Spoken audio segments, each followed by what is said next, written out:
Hi ಎಲ್ಲ ವಿದ್ಯಾರ್ಥಿಗಳಿಗೆ educate Karnataka ಚಾನಲ್ಗೆ ಸ್ವಾಗತ. ಸೆಕೆಂಡ್ PUC ಎರಡನೇ ಬೋರ್ಡ್ ಎಕ್ಸಾಮ್ 2024 ಇದನ್ನ ಏಪ್ರಿಲ್ 29, 2024ರಿಂದ ಮೇ 16, 2024ರವರೆಗೆ ನಡೆಸಲಾಗುತ್ತೆ ಅಂತ ನಮ್ಮ ಶಿಕ್ಷಣ ಇಲಾಖೆಯವರು ಹೇಳಿದ್ದಾರೆ. ನಂತರ ಟೈಮ್ ಟೇಬಲ್ ಕೂಡ ಆಲ್ರೆಡಿ ಅನೌನ್ಸ್ ಮಾಡಿದ್ದಾರೆ.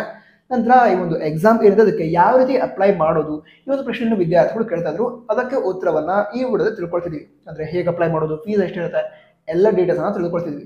ನಂತರ ಸೆಕೆಂಡ್ PUC ಎರಡನೇ ಬೋರ್ಡ್ ಎಕ್ಸಾಮ್ ಬಗ್ಗೆ ವಿದ್ಯಾರ್ಥಿಗಳಲ್ಲಿ ತುಂಬಾ ಪ್ರಶ್ನೆಗಳು ಇದಾವೆ. ನಿಮ್ಮಲ್ಲೂ ಕೂಡ ಪ್ರಶ್ನೆ ಇರಬಹುದು.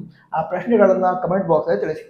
ನಂತರ ನೀವು ಪ್ರಶ್ನೆಗಳಿಗೆ ಉತ್ತರವನ್ನ ಮುಂದಿನ ವಿಡಿಯೋಗಳಲ್ಲಿ ನಾನು ತಿಳಿಸ್ತೀನಿ. ಸರಿ, ಈಗ ವಿಷಯವನ್ನು ತಿಳ್ಕೊಳ್ತಾ ಹೋಗೋದಾದ್ರೆ ಈಗಾಗಲೇ ಹೇಳಿದೆ, ಏಪ್ರಿಲ್ 29ರಿಂದ ಮೇ 16ರವರೆಗೆ ಸೆಕೆಂಡ್ PUC ಎರಡನೇ ಬೋರ್ಡ್ ಎಕ್ಸಾಮ್ ನಡೆಯುತ್ತೆ. ಇದಕ್ಕೆ ವಿದ್ಯಾರ್ಥಿಗಳು ಕಾಲೇಜ್ ಥ್ರೂ ಕೂಡ ಅಪ್ಲಿಕೇಶನ್ ಹಾಕಬಹುದು. ಇಲ್ಲದೇ ಇದ್ರೆ ವಿದ್ಯಾರ್ಥಿಗಳು ಆನ್ಲೈನ್ ಅಲ್ಲಿ ಕೂಡ ಅಪ್ಲಿಕೇಶನ್ ಹಾಕೋದಕ್ಕೆ ಅವಕಾಶ ಇರುತ್ತೆ. ಸರಿನಾ? ನಂತರ ಈ ಒಂದು ಸೆಕೆಂಡ್ PUC ಎರಡನೇ ಬೋರ್ಡ್ ಎಕ್ಸಾಮ್ ಏನಿದೆ ಅದನ್ನ ಯಾವ್ಯಾವ ವಿದ್ಯಾರ್ಥಿಗಳು ಬರೀಬಹುದು ಅಂತ ಹೇಳಿದ್ರೆ, ಈಗ ಯಾವ್ದೊಂದು ವಿದ್ಯಾರ್ಥಿಗಳಿಗೆ ಯಾವ್ದೊಂದು ಎಕ್ಸಾಮ್ ಚೆನ್ನಾಗಿ ಬರೋದಕ್ಕೆ ಆಗಿಲ್ಲ ಅಥವಾ ಯಾವುದೋ ಎರಡು ಎಕ್ಸಾಮ್ ಅನ್ನ ಚೆನ್ನಾಗಿ ಬರೋದಕ್ಕೆ ಆಗಿಲ್ಲ, ಅದಕ್ಕೋಸ್ಕರ ಮಾರ್ಕ್ಸ್ ಇಂಪ್ರೂವ್ಮೆಂಟ್ ಮಾಡ್ಕೋತೀನಿ, ಅದಕ್ಕೋಸ್ಕರ ಎಕ್ಸಾಮ್ ಬರೀಬೇಕು ಅಂತ ಹೇಳಿದ್ರೆ ಅದಕ್ಕೆ ಎಕ್ಸಾಮ್ ಬರೀಬಹುದು, ಮಾರ್ಕ್ಸ್ ಅನ್ನ ಇಂಪ್ರೂವ್ಮೆಂಟ್ ಮಾಡ್ಕೋಬಹುದು. ಇದರಲ್ಲಿ ಯಾವ್ದಾದ್ರು ವಿದ್ಯಾರ್ಥಿಗಳು ಪರೀಕ್ಷೆ ಒಂದರಲ್ಲಿ ಯಾವುದೋ ಒಂದು ವಿಷಯದಲ್ಲಿ ಫೇಲ್ ಆದರು, ಸೊ ಆ ವಿದ್ಯಾರ್ಥಿಗಳು ಕೂಡ ಎರಡನೇ ಬೋರ್ಡ್ ಎಕ್ಸಾಮ್ ಅನ್ನ ಬರೀಬಹುದು. ಸರಿನಾ? ನಂತರ ಮತ್ತೆ ಯಾವ್ದಾದ್ರು ವಿದ್ಯಾರ್ಥಿಗಳು ಈ ಹಿಂದೆ ಮೊದಲನೇ ಬೋರ್ಡ್ ಎಕ್ಸಾಮ್ಗೆ ರಿಜಿಸ್ಟ್ರೇಷನ್ ಮಾಡಿ ಆಗಿತ್ತು, ಬಟ್ ಮೊದಲನೇ ಬೋರ್ಡ್ ಎಕ್ಸಾಮ್ ಬರೀಲಿಲ್ಲ, ಯಾವುದೋ ಕಾರಣಕ್ಕೆ ಎಕ್ಸಾಮ್ ಅಟೆಂಡ್ ಆಗೋದಕ್ಕೆ ಆಗಿಲ್ಲ, ಅಂತ ವಿದ್ಯಾರ್ಥಿಗಳು ಕೂಡ ಮತ್ತೆ ರಿಜಿಸ್ಟ್ರೇಷನ್ ಮಾಡಿ ಎರಡನೇ ಬೋರ್ಡ್ ಎಕ್ಸಾಮ್ ಬರೀಬಹುದು. ಸರಿನಾ? ಸರಿ, ಈಗ ಫೀಸ್ ಎಷ್ಟಿರುತ್ತೆ ಅದನ್ನು ತಿಳ್ಕೊಳ್ತಾ ಹೋಗೋದಾದ್ರೆ ಅದಕ್ಕಿಂತ ಮೊದಲು ಲಾಸ್ಟ್ ಡೇಟ್ ಅಂತ ತಿಳ್ಕೊಳ್ಳೋಣ. ಯಾಕಂತ ಹೇಳಿದ್ರೆ ಲಾಸ್ಟ್ ಡೇಟ್ಗೆ ತುಂಬಾ ಟೈಮ್ ಇಲ್ಲ. ಏಪ್ರಿಲ್ 16, 2024 ಈ ಸೆಕೆಂಡ್ ಬೋರ್ಡ್ ಎಕ್ಸಾಮ್ಗೆ ಅಪ್ಲೈ ಮಾಡೋದಕ್ಕೆ ಲಾಸ್ಟ್ ಡೇಟ್ ಆಗಿರುತ್ತೆ. ಇದಕ್ಕಿಂತ ಮೊದಲೇ ವಿದ್ಯಾರ್ಥಿಗಳು ಅಪ್ಲಿಕೇಶನ್ ಹಾಕಬೇಕು. ಸೆಕೆಂಡ್ PUC ಬೋರ್ಡ್ ಎಕ್ಸಾಮ್ ಬರೀಬೇಕು ಅಂತ ಹೇಳಿದ್ರೆ, ಸೆಕೆಂಡ್ PUC ಎರಡನೇ ಬೋರ್ಡ್ ಎಕ್ಸಾಮ್ ಬರೀಬೇಕು ಅಂತ ಹೇಳಿದ್ರೆ. ಸರಿ, ಈಗ ಯಾವ ವಿದ್ಯಾರ್ಥಿಗಳು ಫೇಲ್ ಆಗಿರ್ತಾರೆ ಅಂದ್ರೆ ಒಂದು ಅಥವಾ ಎರಡು ವಿಷಯದಲ್ಲಿ ಅಥವಾ ಅದಕ್ಕಿಂತ ಹೆಚ್ಚಿನ ವಿಷಯದಲ್ಲಿ ಫೇಲ್ ಆಗಿರ್ತಾರೆ, ಅವರು ಎರಡನೇ ಬೋರ್ಡ್ ಎಕ್ಸಾಮ್ನ ಬರೀಬೇಕು ಅಂತ ಹೇಳಿದ್ರೆ ಅವರಿಗೆ ಫೀಸ್ ಎಷ್ಟು ತಿಳ್ಕೊಳ್ಳೋದಾದ್ರೆ, ಒಂದು ವಿಷಯಕ್ಕೆ ಅಂದ್ರೆ ಒಂದು ವಿಷಯದ ಎಕ್ಸಾಮ್ನ ಬರೀಬೇಕು ಅಂತ ಹೇಳಿದ್ರೆ ಅವರಿಗೆ 140 ರೂಪೀಸ್ ಫೀಸ್ ಇರುತ್ತೆ. ಅದಂತರ ಎರಡು ವಿಷಯದ ಎಕ್ಸಾಮ್ ಅನ್ನ ಅಂದ್ರೆ ಫೇಲ್ ಆಗಿದ್ದಕ್ಕೋಸ್ಕರ ಬರೀತಾ ಇದ್ರೆ ಅಂತಹ ವಿದ್ಯಾರ್ಥಿಗಳಿಗೆ 270 ರೂಪಾಯಿಗಳ ಫೀಸ್ ಇರುತ್ತೆ. ಅದಂತರ ಯಾವುದಾದ್ರು ವಿದ್ಯಾರ್ಥಿಗಳು 3 ಅಥವಾ ಅದಕ್ಕಿಂತ ಹೆಚ್ಚಿನ ವಿಷಯಗಳಲ್ಲಿ ಫೇಲ್ ಆಗಿ ಎರಡನೇ ಬೋರ್ಡ್ ಎಕ್ಸಾಮ್ ಅನ್ನ ಬರೀಬೇಕು ಅಂತ ಹೇಳಿದ್ರೆ ಅಂತಹ ವಿದ್ಯಾರ್ಥಿಗಳು 400 ರೂಪೀಸ್ ಫೀಸ್ ಅನ್ನ ಕಟ್ಟಬೇಕಾಗತ್ತೆ. ನಂತರ ಮುಂದಿನ ವಿಷಯವನ್ನು ತಿಳ್ಕೊಳ್ತಾ ಹೋಗೋದಾದ್ರೆ, ಈಗ ಹಲವಾರು ವಿದ್ಯಾರ್ಥಿಗಳು ಮಾರ್ಕ್ಸ್ ಇಂಪ್ರೂವ್ಮೆಂಟ್ಗೋಸ್ಕರ ಒಂದು ಎಕ್ಸಾಮ್ ಅನ್ನ ಬರೀಬೇಕು ಅಂತ ಇರ್ತಾರೆ.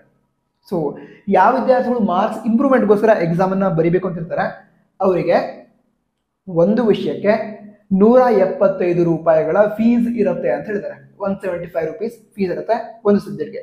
ಎರಡು ಸಬ್ಜೆಕ್ಟ್ ಆಗಿದ್ರೆ 2 × 175. ಕ್ಲಿಯರ್ ಆಯ್ತಾ?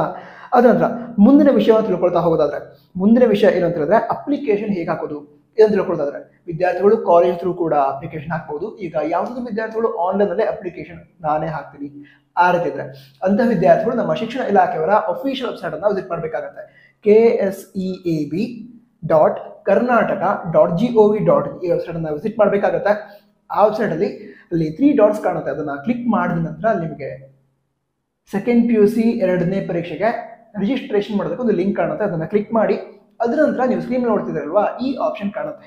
ಈಗ ಯಾವುದಾದ್ರು ವಿದ್ಯಾರ್ಥಿಗಳಿಗೆ ರಿಜಿಸ್ಟ್ರೇಷನ್ ಮಾಡುವಂತಹ ಲಿಂಕ್ ಸರ್ಚ್ ಮಾಡೋದಕ್ಕೆ ಆಗ್ತಿಲ್ಲ ಅಂತ ಹೇಳಿದ್ರೆ ನಾವು ನಮ್ಮ ವಾಟ್ಸಪ್ ಚಾನಲ್ಗಳಲ್ಲಿ ಅದನ್ನು ಶೇರ್ ಮಾಡಿದ್ದೀವಿ. ನಾವು ವಾಟ್ಸಪ್ ಚಾನಲ್ ಜಾಯ್ನ್ ಆಗಬಹುದು. ಲಿಂಕ್ ಡಿಸ್ಕ್ರಿಪ್ಷನ್ ಅದೇ ರೀತಿ ಟಾಪ್ ಬಾಕ್ಸಲ್ಲಿ ಇರುತ್ತೆ. ಸರಿ, ಈಗ ಸ್ಕ್ರೀನ್ ಮೇಲೆ ನೋಡ್ತಾ ಇದ್ದೀರಾ ಈ ರೀತಿ ಆಪ್ಷನ್ ಸಿಗುತ್ತೆ ನಿಮಗೆ. ಅಂದ್ರೆ ನೀವೇ ಆನ್ಲೈನ್ ಅಲ್ಲಿ ಅಪ್ಲಿಕೇಶನ್ ಹಾಕಬೇಕು ಅಂತ ಹೇಳಿದ್ರೆ ಈ ರೀತಿ ಆಪ್ಷನ್ ಕಾಣುತ್ತೆ. ಮೊದಲಿಗೆ ನೀವು ಅಲ್ಲಿ ನಿಮ್ಮ ಸೆಕೆಂಡ್ PUC ರಿಜಿಸ್ಟರ್ ನಂಬರ್ನ ಎಂಟರ್ ಮಾಡಬೇಕು. ಈಗಾಗಲೇ ಎಕ್ಸಾಮ್ ಬರ್ತಿರಲ್ವಾ ಅದೇ ರಿಜಿಸ್ಟರ್ ನಂಬರ್ ಅದನ್ನ ಎಂಟರ್ ಮಾಡಬೇಕು. ನಂತರ ಡೇಟ್ ಆಫ್ ಬರ್ತ್ ಅನ್ನ ಎಂಟರ್ ಮಾಡೋದಕ್ಕೆ ಕೇಳುತ್ತೆ. ಸೊ ಡೇಟ್ ಆಫ್ ಬರ್ತ್ ಅನ್ನ ಎಂಟರ್ ಮಾಡ್ತೀರಾ. ಅದಂತರಲ್ಲಿ ವ್ಯೂ ಅಂತ ಆಪ್ಷನ್ ಕಾಣುತ್ತೆ. ಸರಿನಾ? ಆ ವ್ಯೂ ಅನ್ನೋ ಆಪ್ಷನ್ ಏನಿದೆ ಅದನ್ನ ಕ್ಲಿಕ್ ಮಾಡಿ. ಕ್ಲಿಕ್ ಮಾಡಿದ ನಂತರ ಅಲ್ಲಿ ನಿಮಗೆ ನೀವು ಯಾವ್ಯಾವ ಸಬ್ಜೆಕ್ಟ್ನ ಎಕ್ಸಾಮ್ ಅನ್ನ ಬರೀಬೇಕು ಅಂತಿದ್ದೀರೋ ಅಥವಾ ಯಾವ್ಯಾವ ಸಬ್ಜೆಕ್ಟ್ ಅನ್ನ ಸ್ಟಡಿ ಮಾಡಿದಿರ PUC ಆ ಎಲ್ಲ ಸಬ್ಜೆಕ್ಟ್ಗಳ ಹೆಸರು ತೋರಿಸುತ್ತೆ. ಅದಂದ್ರ ನೀವು ಯಾವ ಸಬ್ಜೆಕ್ಟ್ನ ಎಕ್ಸಾಮ್ ಅನ್ನ ಮಾರ್ಕ್ಸ್ ಇಂಪ್ರೂವ್ಮೆಂಟ್ಗೋಸ್ಕರ ಬರೀಬೇಕು ಅಂತ ಇದ್ದೀರಾ ಅದನ್ನ ಸೆಲೆಕ್ಟ್ ಮಾಡೋದಕ್ಕೆ ಆಪ್ಷನ್ ಕಾಣುತ್ತೆ. ಸರಿನಾ? ಅದಂತರ ಅದೇ ನೀವು ಯಾವ ವಿಷಯದ ಎಕ್ಸಾಮ್ ಅನ್ನ ಮತ್ತೆ ಬರೀಬೇಕು ಅಂತ ಇದ್ದೀರಾ ಅದನ್ನ ಸೆಲೆಕ್ಟ್ ಮಾಡಬಹುದು. ಬೇಕಿದ್ರೆ ಒಂದು ಸಬ್ಜೆಕ್ಟ್ ಆಗಿರ್ಬೋದು, ಎರಡು ಸಬ್ಜೆಕ್ಟ್ ಆಗಿರ್ಬೋದು, ಮೂರು ಸಬ್ಜೆಕ್ಟ್ ಆಗಿರ್ಬೋದು, ಎಲ್ಲ ಸಬ್ಜೆಕ್ಟ್ ಆಗಿರ್ಬೋದು. ಸೊ ಅದನ್ನ ಸೆಲೆಕ್ಟ್ ಮಾಡೋದಕ್ಕೆ ಆಪ್ಷನ್ ಕಾಣುತ್ತೆ, ಕ್ಲಿಕ್ ಮಾಡಿ ಸೆಲೆಕ್ಟ್ ಮಾಡಿ. ಸೆಲೆಕ್ಟ್ ಮಾಡಿದ ನಂತರ ಸಬ್ಮಿಟ್ ಮಾಡೋದಕ್ಕೆ ಆಪ್ಷನ್ ತೋರಿಸುತ್ತೆ, ಅದನ್ನು ಸಬ್ಮಿಟ್ ಮಾಡಿ. ಸಬ್ಮಿಟ್ ಮಾಡಿದ ನಂತರ ಅಲ್ಲೊಂದು ಆಪ್ಷನ್ ಕೇಳುತ್ತೆ, ಏನು ಅಂತ ಹೇಳಿದ್ರೆ do you want to save the record ಅಂತ ಕೇಳುತ್ತೆ. Do you want to save the record ಅಂತ ಹೇಳಿದ್ರೆ ನೀವು ಯಾವ್ಯಾವ ಸಬ್ಜೆಕ್ಟನ್ನು ಬರಿಬೇಕು ಅಂತ ಇದ್ದೀರಾ, ಯಾವ್ಯಾವ ಆಪ್ಷನ್ಗಳನ್ನು ಸೆಲೆಕ್ಟ್ ಮಾಡಿದ್ದೀರಾ, ಅದು ಕರೆಕ್ಟ್ ಆಗಿದೆಯಾ, ಅದನ್ನು ಸೇವ್ ಮಾಡಬಹುದಾ ಅಂತ ಪ್ರಶ್ನೆಯನ್ನು ಕೇಳುತ್ತೆ. ನೀವು ಸರಿಯಾಗಿತ್ತು ಅಂತ ಹೇಳಿದ್ರೆ ಓಕೆ ಅಂತ ಕೊಡ್ಬೋದು. ಓಕೆ ಅನ್ನು ಕೊಟ್ಟ ನಂತರ ನೀವೀಗ ಅದು ಹೇಳಿದ್ನಲ್ವಾ, ಒಂದು ಸಬ್ಜೆಕ್ಟ್ಗೆ 175 ರೂಪೀಸ್ ಫೀಸ್ ಇರುತ್ತೆ. ನೀವು ಕಾಲೇಜ್ ಥ್ರೂ ಹೋಗೋದಾದ್ರೆ 175 ರೂಪೀಸ್ ಫೀಸ್ ಇರುತ್ತೆ. ನೀವಾಗೆ ಆನ್ಲೈನಲ್ಲಿ ಅಪ್ಲಿಕೇಶನ್ ಹಾಕ್ತೀರ ಅಂತ ಹೇಳಿದ್ರೆ 1 ರೂಪಿ ಎಕ್ಸ್ಟ್ರಾನ ಚಾರ್ಜ್ ಮಾಡಲಾಗುತ್ತೆ. ಅಂದರೆ 175 + 1 ಎಷ್ಟಾಯಿತು ಕಮೆಂಟ್ ಬಾಕ್ಸ್ ಬರೀ. 176. 176 ರೂಪೀಸ್ ಆಗುತ್ತೆ ಪರ್ ಸಬ್ಜೆಕ್ಟ್. ಎರಡಾಗಿದ್ರೆ 2 × 176. ಅದಕ್ಕಿಂತ ಜಾಸ್ತಿ ಇದ್ರೆ ಅದೇ ಎಷ್ಟು ಸಬ್ಜೆಕ್ಟ್, ಆ subject number of subjects into 176 rupees ಆಗುತ್ತೆ. ಸೊ ಈ ರೀತಿ ನೀವು ಎಷ್ಟು ಫೀಸನ್ನು ಪೇ ಮಾಡಬೇಕು ಅದು ಕೂಡ ಸ್ಕ್ರೀನ್ ಮೇಲೆ ತೋರಿಸುತ್ತೆ. ಅದನ್ನು ನೀವು ಆನ್ಲೈನ್ ಮೂಲಕ ಪೇ ಮಾಡೋದಕ್ಕೆ ಆಪ್ಷನ್ ಕೂಡ ಕಾಣುತ್ತೆ. ನೀವು ಆನ್ಲೈನ್ ಮೂಲಕ ಫೀ ಪೇಮೆಂಟ್ ಮಾಡಬಹುದು. ಪೇಮೆಂಟ್ ಆದಮೇಲೆ ಆ ಅಪ್ಲಿಕೇಶನ್ ಸಬ್ಮಿಟ್ ಆಗುತ್ತೆ. ಅದರ ಪ್ರಿಂಟ್ಔಟನ್ನು ತೆಗೆದುಕೊಳ್ಳಿ. ಅದರ ಪ್ರಿಂಟ್ಔಟನ್ನು ತೆಗೆದುಕೊಂಡ್ರೆ ಮುಂದೆ ಹಾಲ್ ಟಿಕೆಟನ್ನು ಕೊಡ್ತಾರೆ. ಎಕ್ಸಾಮ್ಗಿಂತ ಮೊದಲು ಹಾಲ್ ಟಿಕೆಟನ್ನು ವಿದ್ಯಾರ್ಥಿಗಳು ನೀವೀಗ ಆನ್ಲೈನ್ ಮೂಲಕ ಅಪ್ಲಿಕೇಶನ್ ಹಾಕಿರಲಿ, ಅಂದರೆ ನೀವಾಗಿ ಅಪ್ಲಿಕೇಶನ್ ಹಾಕಿರಲಿ ಅಥವಾ ಕಾಲೇಜ್ ಥ್ರೂ ಅಪ್ಲಿಕೇಶನ್ ಹಾಕಿರಲಿ, ನಿಮ್ಮ ಕಾಲೇಜಿಗೆ ಹೋಗಿ ಹಾಲ್ ಟಿಕೆಟನ್ನು ಪಡೆದುಕೊಳ್ಬೇಕು. ಆ ಹಾಲ್ ಟಿಕೆಟನ್ನು ಪಡೆದುಕೊಂಡು ಎಕ್ಸಾಮನ್ನು ಬರೀಬಹುದು. ಅದ ನಂತರ ಈ PUC 2ನೇ ಎಕ್ಸಾಮ್ನ ರಿಸಲ್ಟ್ ಬರುತ್ತಲ್ವ, ಅದರ ರಿಸಲ್ಟನ್ನು ಕೂಡ ಚೆಕ್ ಮಾಡ್ಬೋದು.